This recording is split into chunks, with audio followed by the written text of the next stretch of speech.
Bonjour et bienvenue sur ma chaîne YouTube Mon quotidien chrétien. Aujourd'hui, nous abordons un thème d'actualité. Nous allons parler de la chasteté. Comment garder sa chasteté? Est-ce possible de se garder pur jusqu'au mariage dans ce monde où la sexualité est devenue quelque chose de banal? La suite après notre générique. Bienvenue à nous dans cette nouvelle vidéo. Aujourd'hui, nous parlons de la chasteté. Avant d'entrer dans le vif du sujet, à savoir comment garder sa chasteté, il est préférable de définir ce que c'est que la chasteté. La chasteté est le fait de se garder chaste, de se garder sexuellement pur jusqu'au mariage, de fuir, de s'éloigner de tout ce qui a trait à l'impudicité. Voilà. C'est ça, en mes propres mots, ce que c'est que la chasteté. Comment faire pour garder sa chasteté dans un monde comme le nôtre où la sexualité est devenue quelque chose de banal, où ceux qui sont loués même sont ceux-là qui vivent une vie immorale, une vie sexuelle immorale. Comment faire pour se garder chaste comme le Seigneur veut et comme le Seigneur attend? Dans les films de nos jours, on voit des images même pornographiques, des images sexuelles, tout tend à nous pousser à l'impureté sexuelle.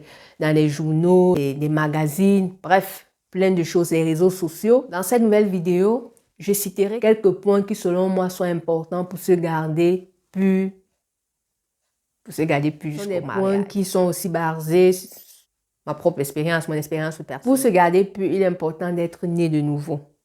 Il faut être né de nouveau, être une nouvelle personne, avoir soumis sa vie à Jésus, s'être repenti de ses fautes, avoir demandé pardon au Seigneur, avoir invité le Seigneur Jésus dans sa vie comme Seigneur et Sauveur personnel. Lorsque le Seigneur Jésus est le Seigneur et le Sauveur personnel de sa vie, alors on sait que c'est plus nous qui avons le volant de notre vie, mais c'est Jésus qui a le volant. Et parce que Jésus a le volant de ma vie, et je sais que le Seigneur me demande de me garder pur, j'ai plus de force de résistance au péché. Ma capacité de résistance est plus élevée que lorsque je prends ma propre décision que je vais me garder pur. Je ne sais pas si vous voyez. La capacité à résister au péché est différente lorsqu'on est né de nouveau et que lorsqu'on n'est pas né de nouveau. Il y a des personnes qui ne sont pas nées de nouveau, mais qui ont opté par exemple pour la chasteté. La probabilité que ces personnes tombent en route est plus élevée que celui-là qui le fait à cause de Jésus. C'est mon point de vue personnel.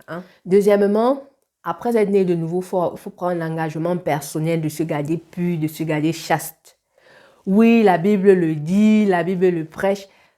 Il faut que tu prennes l'engagement personnel que je vais me garder pur, je vais me garder chaste jusqu'au mariage. Personne ne verra plus ma nudité si ce n'est mon époux ou mon épouse. Je n'irai plus au lit si autrefois tu y allais. Alors je n'irai pas si tu n'y es jamais allé. Prendre cet engagement personnel. Pour tenir à cet engagement personnel, il faut avoir des principes. D'où, troisième point, se donner des principes. Avoir des principes. Personnellement, un principe que moi j'avais, c'était je ne vais pas chez le sexe opposé seul. Si tu n'es pas un membre de ma famille, je ne vais pas chez toi seul. Qu'importe la personne, tu es un frère en Christ, tu n'es pas un frère en Christ. C'était un principe que je m'étais donné. Ne pas aller chez le sexe opposé seul.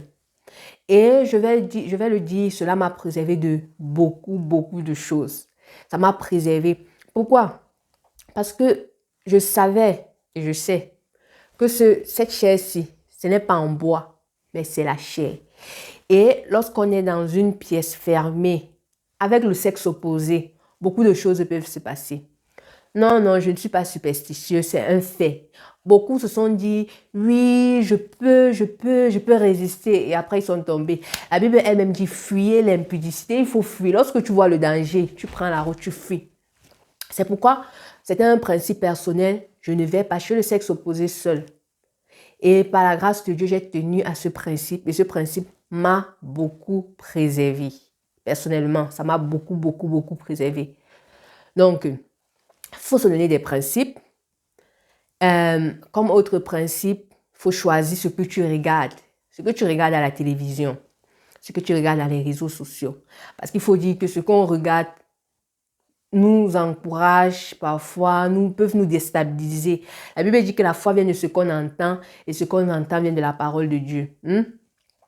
Si j'entends des choses qui ne viennent pas de la parole de Dieu, je serai influencée par ces choses et ce sera plus facile pour moi de tomber. Par contre, lorsque j'entends des choses qui nourrissent ma foi, j'entends des choses qui ne m'incitent pas au péché, ce sera plus facile pour moi de me garder et de me préserver pur. Donc moi, je dirais, éloigne-toi de ces choses qui font penser, qui te poussent à l'impudicité, qui te poussent à la convoitise sexuelle. Si c'est un film, Grey's Anatomy, alors ne regarde plus Grey's Anatomy. Si c'est, je ne sais pas, La Casa de El Pablo, je ne sais pas comment on appelle ça, ne regarde plus. Donc, si c'est un film, éloigne-toi de ce film. C'est une série, éloigne-toi de cette série. Donne-toi des principes personnels que toi-même tu tiens. Que toi-même tu tiens. Parce que faut pas qu'on se mente. Ce qu'on voit à la télé, ce qu'on regarde dans les réseaux sociaux, nous influence d'une manière ou d'une autre. Et il est important d'être conscient de cela et de se donner des limites. Si tu veux te garder pur, donne-toi des limites. Il faut connaître tes limites. Il ne faut pas dire que tu es trop fort. Hein, mon frère, tu n'es pas trop fort. Donne-toi des limites. Il est très important. Pour se garder encore pur, un autre point que moi je donnerai, c'est d'être occupé avec les choses de Dieu. Il faut être occupé. Occupe-toi aux choses de Dieu. Ne reste pas oisif toute la journée là à ne rien faire. Du 1er au 31, tu tournes, tu ne fais rien de tes journées. Soit occupe-toi. Occupe-toi avec les choses de Dieu. Occupe-toi avec même tes propres choses. Si peut-être si tu entreprends quelque chose, donne-toi cela à fond. Donne-toi à l'œuvre de Dieu, donne-toi à l'évangélisation, bref, à la prière, donne-toi aux choses spirituelles qui vont nourrir ta foi. Ne reste pas oisif, occupe-toi avec l'œuvre de Dieu. En attendant que cette fameuse épouse ou alors ce fameux époux arrive, occupe-toi aux choses de Dieu. Lorsque la personne arrivera, tu seras prêt pour elle. Ou alors tu seras prête pour lui. C'est très important. Occupe-toi aux choses de Dieu, va évangéliser, occupe-toi à la prière, occupe-toi avec la musique, occupe-toi avec les choses qui te nourrissent, qui nourrissent ta foi. Si c'est ton travail aussi, donne-toi ton travail. Fais tout pour la gloire. Selon le monde, ce n'est peut-être pas possible de se garder pur, de se garder chaste. Mais laisse-moi te dire que selon Dieu, c'est possible. Et si Dieu a dit que c'est possible, alors c'est possible. D'autres avant toi se sont gardés purs, se sont gardés chastes. D'autres après toi se garderont purs, se garderont chastes. C'est pas parce que X ou Y n'a pas pu se garder chaste que cela est impossible. Mon frère, ma soeur, cela est bel et bien possible.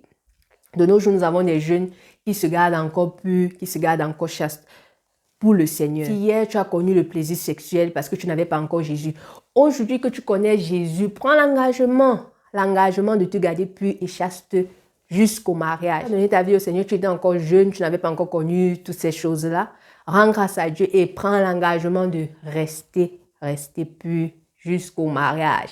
Cela est bel et bien possible. C'est aussi important de demander la grâce à Dieu parce qu'il n'y a rien qu'on peut faire dans ce monde, sur cette terre, sans la grâce de Dieu. Donc, demande la grâce à Dieu de te garder pur, de te garder ferme et comme j'ai dit, il y a des principes. Si tu mets tous ces points en pratique et que tu n'arrives pas à te garder pur et chaste, c'est qu'il y a un problème. C'est que tu n'as pas vraiment mis tout cela en pratique. Je le crois, hein? Je le crois. Donc, mets tous ces points en pratique. Demande la grâce à Dieu. Mets cela en pratique. Donne-toi des principes, donne-toi des limites et connais tes limites. Quand tu l'as fait, tu viendras me dire dans quelques années, dans quelques mois que tu as pu te garder pur, te garder chaste jusqu'au mariage. Malgré la sexualité qui est partout de nos jours, partout dans ce monde. Ainsi, nous arrivons au terme de notre merveilleuse vidéo. J'espère que tu as été béni par elle. Si c'est le cas, tu peux aimer, tu peux partager et tu peux également laisser l'encouragement. Tu peux également laisser un autre point que peut-être j'ai omis qui selon toi est important pour se garder pur. pour se garder chaste jusqu'au mariage? Tu peux le laisser en commentaire. Quel est ce point-là qui, selon toi, est important si on veut se garder chaste? Comment faire pour se garder chaste, selon toi? Le débat est ouvert en commentaire. J'aimerais te lire, je serai contente de te lire. Sois béni. Shalom à tous et à la prochaine.